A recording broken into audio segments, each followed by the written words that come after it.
بیچاری کئی روز سے دم توڑ رہی ہے، ڈر ہے خبر بد نہ میرے منہ سے نکل جائے، تقدیر تو مبرم نظر آتی ہے ولیکن پیران کلیسا کی دعا ہے کہ یہ ٹل جائے۔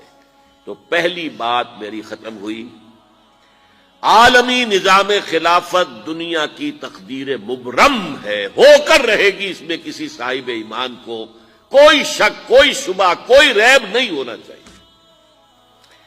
البتہ اس کا اب دوسرا پہلو کیا ہے، اس کا آغاز کہاں سے ہوگا؟ اب وہ نقطہ کون سا ہوگا، نقطہ آغاز کون سا ہوگا؟ اس میں پہلی بات تو میں نے کہا جو شک کرے گا اس کا پھر ایمان مشکوک ہے، ہوگا، لازماً ہوگا، گلوبل ہوگا، پوری دنیا میں ہوگا۔ کہاں سے شروع ہوگا اس میں آپ اختلاف کر سکتے ہیں، لیکن مجھے تو دو حدیثیں تو ملی ہیں جن سے یہ اندازہ ہوتا ہے کہ یہ اس مشرقی خطے سے ہوگا، عرب کے مشرق کی جانب کسی ملک سے ہوگا، کسی خطے سے ہوگا۔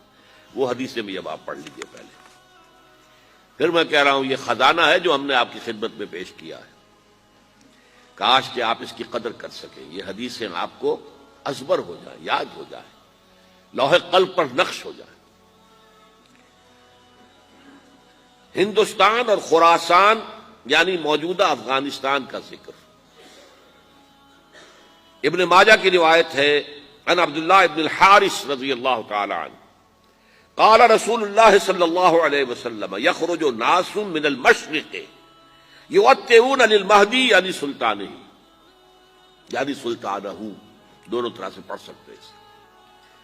حضرت عبداللہ ابن حارث فرماتے ہیں رضی اللہ تعالی عنہ کہ حضور نے ارشاد فرمایا مشرق کی طرف سے وہ فوجیں نکلیں گی، لوگ آئیں گے جو عرب میں مہدی کی حکومت قائم کریں گے۔ یہ مہدی کون ہوں گے اس کا ذکر میں ذرا بعد میں کروں گا، لیکن نوٹ کر لیجئے کہ مہدی سے پہلے لازماً کسی مشرقی علاقے کے اندر وہ نظام قائم ہو چکے گا، تب وہاں سے فوجیں آئیں گی نا۔ یہ مشرق کون سا ہے؟ عرب کے مشرق میں آپ چلیے، ایران بھی آ جائے گا، افغانستان بھی ہے، پاکستان بھی ہے، اور اگر اسے اور توسیع دیں تو ہندوستان بھی ہے۔ یہ ہے عرب کا مشرق، اس سے فوجیں جائیں گی۔ اس کا کیا مطلب ہے کہ اس میں سے کسی جگہ پر نظام خلافت پہلے قائم ہو جائے گا تاکہ وہاں سے فوجیں جائیں گی جو جزیرہ نما عرب میں حضرت مہدی کی حکومت کو قائم کریں گی۔ اب دوسری حدیث سنیے، یہ سنن ابن ماجہ کی حدیث تھی جو میں نے آپ کو سنائی، آپ نے پڑھی۔ دوسری عن ابی ہریرہ رضی اللہ تعالی عنہ،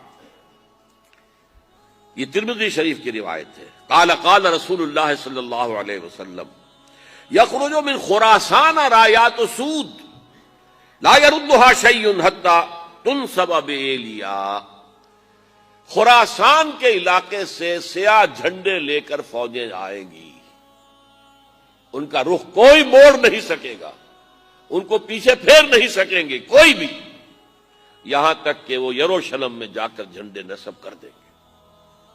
ایلیا حضور کے زمانے میں یروشلم کو کہتے تھے۔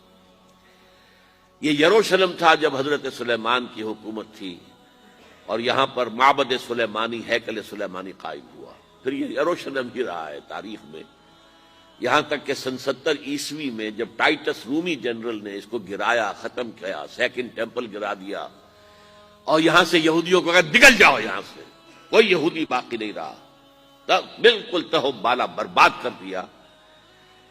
اس کے کوئی 150 سال بعد ہیڈریان، رومن ایمپرر ہیڈریان، اس نے پھر دوبارہ آباد کیا اس شہر کو۔ 150 سال تک یہ بالکل بنجر اور بالکل غیر آباد پڑا تھا۔ اب ہیڈریان نے جب آباد کیا تو اس کا نام ایلیا رکھا، اب یروشلم نام نہیں تھا۔ تو حضور کے زمانے میں پھر اس کا نام ایلیا تھا، اور اب اس سے کیا معلوم ہو رہا ہے کہ یہ یروشلم مسلمانوں کے قبضے سے اس وقت نکلا ہوا ہوگا، ایک دفعہ پہلے نکلا تھا، سن 1099 عیسوی میں مسلمانوں کے ہاتھ سے نکلا، کروسیڈرز، عیسائیوں نے آ کر اس کو قبضے میں کیا، لاکھوں مسلمانوں کو مارا، قتل کیا۔ اس کو 1187 عیسوی میں واپس لیا ہے۔ کس نے لیا ہے؟ صلاح الدین ایوبی، کرد۔ عرب کھوکھلے ہو چکے تھے، عربوں نے کھویا، واپس نہیں لے سکے۔ بہت حکومت کر چکے تھے، 400-500 برس کی حکومت کر کے، اور ان کے عیش اور ان کے آرام، اب ان میں جان نہیں تھی کہ وہ واپس لے سکے۔ واپس لینے والا گرم کرد خون تھا، صلاح الدین ایوبی۔ تو گویا کہ اب آپ سمجھئے کہ 88 برس تک عیسائیوں کا قبضہ رہا یروشلم پر۔ اب 1967 میں یہودیوں نے قبضہ کیا ہے، اور اب 38 برس تو ہو گئے، 88 نہیں تو 38 برس تو ہو گئے۔ لیکن وہ دور آئے گا کہ اب پھر لیں گے، لینے والے عرب بھی نہیں ہوں گے، خراسان کے علاقے سے فوجیں آئیں گی۔ یہ خراسان کیا تھا؟ ایلیا تو میں نے آپ کو بتا دیا، یروشلم کا نام ہے۔ خراسان اس زمانے میں ایک بہت بڑے ملک کو کہتے تھے۔ کچھ حصہ پاکستان کا بھی اس میں شامل ہے، کچھ حصہ ایران کا بھی ہے۔ ایران کے اس حصے کو اب بھی خراسان کہتے ہیں، وہ ایک صوبہ ہے۔ خراسان ایک صوبہ ہے ایران کا، چھوٹا سا۔ پاکستان میں خاص طور پر یہ جو علاقہ مالاکنڈ ایجنسی کہلاتی ہے، اس سے اوپر جتنا علاقہ ہے، اور یہ جو واخان کی ایک پٹی آتی ہے اوپر، واخان افغانستان کی ایک پٹی سی دم سی چلی آتی ہے جو جا کر چائنا کی سرحد سے مل جاتی ہے، یہاں سے لے کے یہاں تک یہ جو مالاکنڈ کا وہ درہ ہے اور پہاڑ ہے، یہ بھی خراسان کا حصہ ہے۔ باقی تقریباً 2/3 آف افغانستان ساؤدرن حصہ نہیں ہے خراسان کا حصہ، یہ سیستان کہلاتا تھا، یہ خراسان نہیں ہے۔ لیکن یہ کہ اوپر کا 2/3 آف افغانستان، اور اس کے ساتھ یہ جو عرب، جو اب یہ ترک ممالک آزاد ہوئے ہیں سوویت یونین کی ڈسولوشن کے ساتھ، یہ سارا علاقہ کہلاتا ہے خراسان بزرگ، دی گریٹ خراسان۔